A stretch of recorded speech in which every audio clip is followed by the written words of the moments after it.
Ukraine संकट को लेकर प्रधानमंत्री मोदी ने की उच्च स्तरीय बैठक। यूक्रेन में फंसे भारतीयों को लेकर भी हुई चर्चा।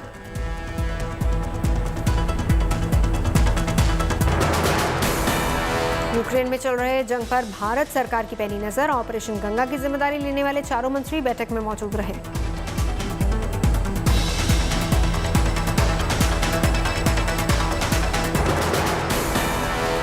बैठक में भारतीयों को वापस लाने पर हुई चर्चा। प्रधानमंत्री मोदी ने कहा, भारतीयों की सुरक्षा हमारी प्राथमिकता।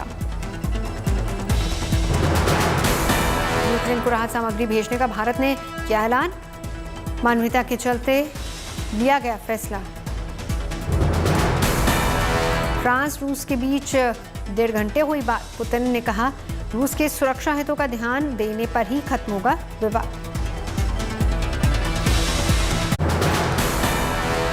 बेलारूस बॉर्डर पर रूस और यूक्रेन के बीच बातचीत खत्म। युद्ध को लेकर 3.5 घंटे तक चली वार्ता। युद्ध के बीच यूक्रेन और रूस पहली बार आमने सामने आए। यूक्रेन ने सेना को हटने के लिए कहा। यूक्रेन के राष्ट्रपति ने फिर दिया कड़ा बयान। बोले, रूसी जान बचाकर भागे और यूक्रेन छोड़े। यूक्रेन का दावा कि पर रूस के कब्जे की कोशिश नाकाम। अमेरिका की खुफिया एजेंसियों का मानना है कि बातचीत अगर पटरी पर नहीं लौटी तो बेलारूस भी लड़ाई में कूद सकता है। बेलारूस में परमाणु हथियार तैनात कर सकता है रूस। European union alert. European union ने जारी किया बयान। कहा, बेलारूस का गैर परमाणु दर्जा हटना खतरनाक। रूस ने आर्थिक प्रतिबंधों का जवाब देने को लेकर जारी किया बयान। कहा, रूस की अर्थव्यवस्था पर राष्ट्रपति पुतिन दे रहे हैं जोर। रूस की बमबारी के बाद यूक्रेन छोड़कर भाग रहे लोग। यूएन ने 5 लाख लोगों के यूक्रेन छोड़ने का दावा किया। यूरोपियन देशों से राजदूतों को वापस नहीं बुलाएगा रूस। रूस की ओर से जारी किया गया बयान। राष्ट्रपति ज़ेलेंस्की ने दिया बड़ा बयान। कहा, विश्व सुरक्षा को पुतिन से बचाना जरूरी। ज़ेलेंस्की ने किया नई सेना बनाने का ऐलान। कहा, विश्व भर से लोग जुड़ना चाहते हैं हमसे। यूक्रेन बनाएगा अंतर्राष्ट्रीय सेना। यूक्रेन रक्षा मंत्रालय का दावा। सेना में शामिल होने के लिए हजारों विदेशी नागरिकों ने किया आवेदन। यूक्रेन के राष्ट्रपति ज़ेलेंस्की ने युद्ध को लेकर भी दिया बयान। कहा, सरेंडर करने का नहीं है हमारा कोई इरादा। यूक्रेन के विदेश मंत्री ने पुतिन पर किया ज़बानी हमला। बोले, 21वीं सदी के हिटलर हैं पुतिन। यूक्रेन पर रूस के हमले को लेकर संयुक्त राष्ट्र महासभा की विशेष बैठक के जरिए रूस पर बढ़ाया जाएगा दबाव। रूस को यूक्रेन से पीछे हटाने की अंतर्राष्ट्रीय कोशिशें जारी। कई देश शांति बहाली के लिए बना रहे दबाव। यूक्रेन पर हमले के बीच रूस की अर्थव्यवस्था को चुनौती। मॉस्को स्टॉक एक्सचेंज में 1 से लेकर 5 मार्च तक के लिए ट्रेडिंग रोकी। यूरोपीय यूनियन यूक्रेन की कर रहा है लगातार मदद। रूसी मीडिया ने दावा किया है कि यूरोपीय देशों की ओर से यूक्रेन को और ज्यादा सैनिकों की मिलेगी मदद। ज़ेलेंस्की ने यूरोपीय यूनियन में शामिल करने की रखी मांग। कहा, यूक्रेन को जल्द से जल्द ईयू में किया जाए शामिल। पोलैंड हंगरी सीमा पर गाड़ियों की दिखी लंबी कतारें। भारी बर्फबारी के बीच सीमा पर जमे लोग। रूसी सेना के खिलाफ लड़ने वाले लोगों की मदद के लिए आगे आई यूक्रेन की बियर बनाने वाली कंपनी। लीव शहर के फैक्ट्री में बियर की जगह पेट्रोल बम बनाने का हो रहा है काम।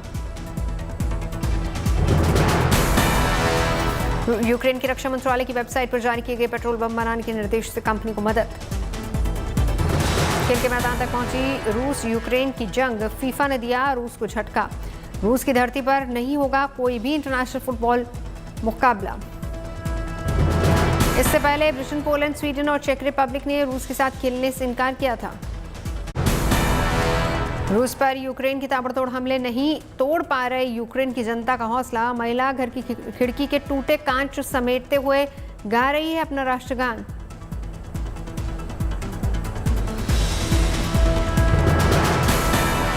राजधानी कीव के बाहरी इलाकों का वीडियो वायरल।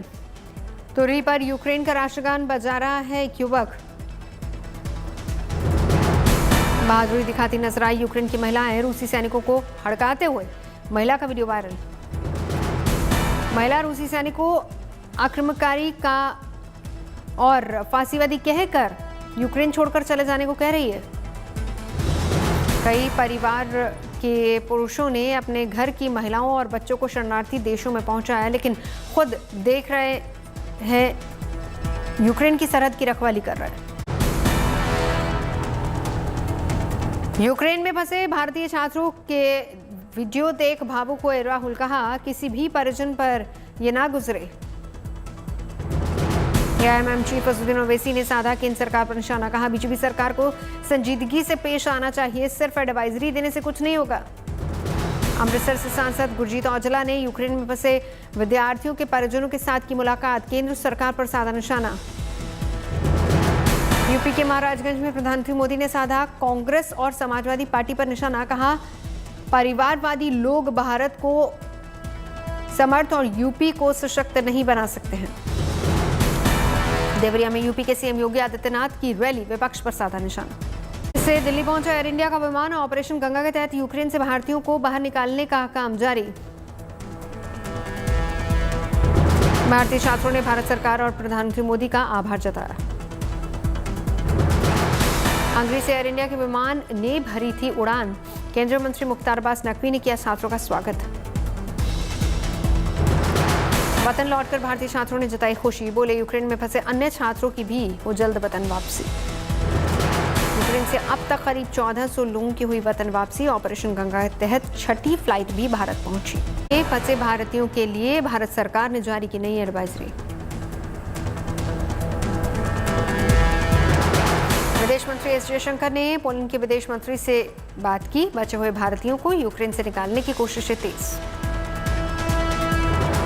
यूक्रेन में बॉर्डर पार करने वाले छात्रों को अब मिलने लगी मदद मिलने के बाद काफी खुश नजर आ रहे छात्र। रूस के साथ चल रहे जंग में यूक्रेन को मिल रहा है दुनिया भर का समर्थन। अमेरिका की राजधानी वॉशिंगटन डीसी में व्हाइट हाउस के सामने लोगों ने यूक्रेन के समर्थन में रैली की। अमेरिका ने युद्ध के बीच किया बड़ा ऐलान, अमेरिकी नागरिकों से मॉस्को छोड़ने के लिए कहा। चरण के मतदान को लेकर बीजेपी ने तेज किया चुनावी प्रचार। बलिया में प्रधानमंत्री नरेंद्र मोदी ने रैली को संबोधित किया। पीएम मोदी ने पिछली सरकारों में बिजली सप्लाई को लेकर लगाया भेदभाव का आरोप। पिछली सरकार में बिजली सप्लाई में भी कितना पक्षपात होता था, ये बिलिया बलिया के दर्द को मैं समझता हूं दोस्तों। प्रधानमंत्री मोदी ने मंच से गिनाई अपनी सरकार की उपलब्धियां, कहा गरीबों के घर तक जल और बिजली हमारी सरकार ने पहुंचाई। घर में नल से जल, बिजली और सस्ते एलईडी बल्ब का उजाला भी गरीब से गरीब परिवार के घर तक हमारी सरकार ने पहुंचाया है। उत्तर प्रदेश के संत कबीरनगर में गृह मंत्री अमित शाह ने की चुनावी रैली, बीजेपी प्रत्याशी के लिए की वोट की अपील। गृह मंत्री अमित शाह ने समाजवादी पार्टी पर भी साधा निशाना, बोले गलती से साइकिल सवारी की तो मुख्तार अंसारी पहुंच गए जेल। मुख्तार अंसारी कहाँ है? अगर गलती से भी साइकिल की सवारी करी तो ये जेल में रहेंगे क्या? जोर से बोलो, रहेंगे क्या? योगी सरकार की अमित शाह ने की जमकर तारीफ, कहा योगी सरकार ने गरीबों को दिलाया मकान। भारतीय जनता पार्टी की योगी सरकार ने 2000 करोड़ की जमीन माफियाओं से मुक्त कराकर गरीबों के घर बनाने का काम किया है। मणिपुर में पहले चरण की वोटिंग खत्म, 78% से ज्यादा मतदान। मणिपुर में 5 जिलों की 38 सीटों के लिए वोटिंग, इनमें इम्फाल पूर्वी, इम्फाल पश्चिमी, बिशनपुर, चुराचांदपुर और कांगपोकी जिले शामिल। पहले चरण में 15 महिलाओं सहित 173 उम्मीदवारों ने आजमाई अपनी किस्मत। हिंगान से सीएम एन बीरेन सिंह लड़ रहे हैं चुनाव। सिंह विजय में स्पीकर वाई खिंचन सिंह की किस्मत दांव पर। पहले चरण में 12 लाख से ज्यादा मतदाता वोटिंग के लिए बनाए गए थे। 1721 मतदान केंद्र। वरुण गांधी यूक्रेन में फंसे छात्रों को लेकर प्रधानमंत्री पर साधा निशाना, बोले हर आपदा में नहीं खोजना चाहिए अवसर। झारखंड विधानसभा बजट सत्र के दूसरे दिन बीजेपी विधायकों ने किया हंगामा, बाबूलाल मरांडी को नेता प्रतिपक्ष बनाने की कर रहे मांग। गोरखपुर एसपी प्रत्याशी सुभावती शुक्ला ने बीजेपी पर साधा निशाना, बोली मेरे पति उपेंद्र दत्त शुक्ला बीजेपी के प्रदेश उपाध्यक्ष रहे, लेकिन अंतिम समय में पार्टी ने नहीं दिया साथ। डोंबिवली में भाजपा कार्यकर्ता पर हुए हमले को लेकर गरमाई राजनीति। बीजेपी के समर्थन में अमेरिका के कई शहरों में निकाली गई कार रैली। ह्यूस्टन में बसे भारतीयों ने हाउडी योगी का दिया नारा। किसान नेता योगेंद्र यादव ने गोरखपुर में चुनाव प्रचार के दौरान प्रधानमंत्री मोदी पर साधा निशाना। ओडिशा में पंचायत चुनाव में फिर बजा बीजू जनता दल का डंका, नवीन पटनायक की बीजू जनता दल ने 610 जिला परिषद सीटों में से 542 पर कब्जा किया। कर्नाटक में कावेरी नदी पर मेकेदातु परियोजना के क्रियान्वयन की मांग करते हुए कांग्रेस की पदयात्रा को कर्नाटक के मुख्यमंत्री बसवराज बोम्मई ने बताया राजनीति से प्रेरित।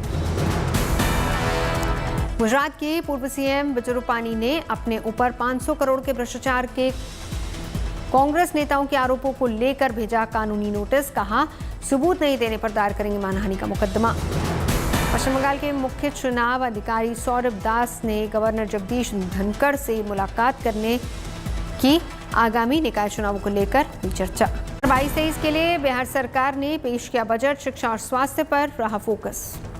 तारकिशोर प्रसाद ने 2,37,691 करोड़ का बजट पेश किया। बजट में एथेनॉल के उत्पादन के लिए 151 फैक्ट्रियों को लगाने का ऐलान। कृषि क्षेत्र के लिए भी बजट में मिली सौगात, कृषि के विकास के लिए 7,712 करोड़ का किया गया प्रावधान। हेल्थ सेक्टर को भी बजट में मिली सौगात, 16,134 करोड़ रुपए स्वास्थ्य क्षेत्र पर खर्च होंगे। महाशिवरात्रि पर केदारनाथ के कपाट खुलने की तारीख होगी घोषित। शिवरात्रि से पहले बर्फ ने किया केदारनाथ का श्रृंगार। शिवरात्रि महापर्व को लेकर ओडिशा में खास तैयारियां। 11वीं शताब्दी के प्राचीन लिंगराज मंदिर को खास तरीके से सजाया गया। शिवरात्रि के अवसर पर रंग बिरंगी रोशनी से जगमगाया अकोला का राजराजेश्वर शिवलिंग मंदिर, खास फूलों से हुआ महादेव का श्रृंगार। गीता प्रेस गोरखपुर के प्रकाशन को हुए 99 साल। अब तक गीता प्रेस ने 7,177 किताबों का किया प्रकाशन। पश्चिम बंगाल की मुख्यमंत्री ममता बनर्जी ने कोलकाता में 45वें इंटरनेशनल बुक फेयर का उद्घाटन किया। रूसी सरकारी मीडिया के यूट्यूब चैनल को किया गया डिमोनेटाइज, अब गूगल के प्लेटफॉर्म से नहीं होगी इनकम। दुनिया के सबसे बड़े टेक शो में से एक मोबाइल वर्ल्ड कांग्रेस 2022 में रूसी कंपनियां बैन।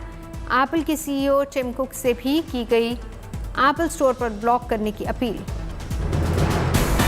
सोने में सस्ते निवेश का मौका दिलाने वाले सॉवरेन गोल्ड बॉन्ड स्कीम सोमवार से शुरू होगी। एक बॉन्ड के लिए चुकाने होंगे 5,059 रुपए। अप्रैल जनवरी 2021-22 में अमरूद का निर्यात बढ़कर $20.9 लाख हुआ। एफपीआई ने फरवरी में भारतीय बाजारों के लिए निकाले 35,506 करोड़ रुपए, मार्च 2020 के बाद सबसे बड़ी निकासी। Regular commercial international passenger flights पर जारी रहेगी रोक। डीजीसीए ने अगले आदेश तक बढ़ाई पाबंदी। एलआईसी के आईपीओ से पहले निवेशकों के साथ ही स्टॉक ब्रोकिंग फर्म भी तैयारियों में जुटी। स्टॉक डैडी ने लॉन्च किया नया वर्जन। प्रतिबंधों के हटने से इवेंट इंडस्ट्री में फिर से आई तेजी। एजुकेशन इंस्टीट्यूट्स में प्रज्ञा सम्मान जैसे कार्यक्रमों के आयोजन शुरू होने से इवेंट्स को मिलेगा फायदा। अखिल भारतीय आयुर्वेद संस्थान ने शुरू किया आयुष स्टार्टअप चैलेंज। सरकार से चीनी ऐप BGMI PUBG बैन करने की प्रहार ने की मांग। कहा भारत की सुरक्षा जरूरतों के लिए IT एक्ट की धारा 69A के तहत लगाया जाए प्रतिबंध। इजराइल के पूर्व प्रधानमंत्री एहुद बाराक निजी दौरे पर पहुंचे रणथंबोर, राजस्थानी परंपरा से हुआ स्वागत।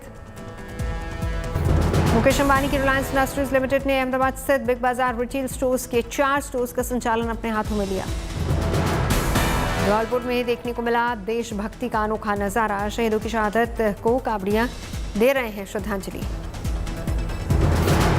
एनरॉक कंज्यूमर सर्वे के मुताबिक कोविड महामारी के बाद देश भर में घर खरीदने के मामले में तेजी से बढ़ी है महिलाओं की हिस्सेदारी। मेट्रोपॉलिटन शहरों की 41% महिलाएं 3 BHK और 36% महिलाओं को 2 BHK घर की तलाश।